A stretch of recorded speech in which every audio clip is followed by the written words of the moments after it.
امریکہ کا ایران پر بڑا فضائی حملہ، 80 سے زائد فوجی اہداف کو نشانہ بنا ڈالا۔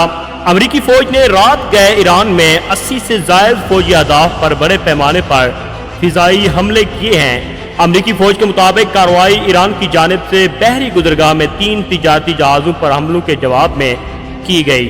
حملوں میں ایران کے جزیرہ کشم خارق، سیرک اور بندر عباس میں واقع فوجی تنصیبات کو نشانہ بنایا گیا۔ امریکی سینٹ کا کہنا ہے کہ ایران پر حالیہ حملوں میں 80 سے زائد اہداف کو نشانہ بنایا گیا۔ تہران کو اپنے اقدامات کی قیمت چکانا ہوگی۔ فی الحال امریکی حملے روک دیے گئے ہیں۔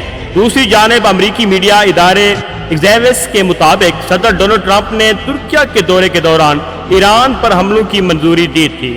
دوسری جانب ایران کی اعلیٰ مشترکہ فوجی کمان نے امریکہ کو سخت پیغام دیتے ہوئے حملوں کو کھلی جارحیت قرار دیا اور امریکی حملوں کا تباہ کن جواب دینے کا اعلان کیا۔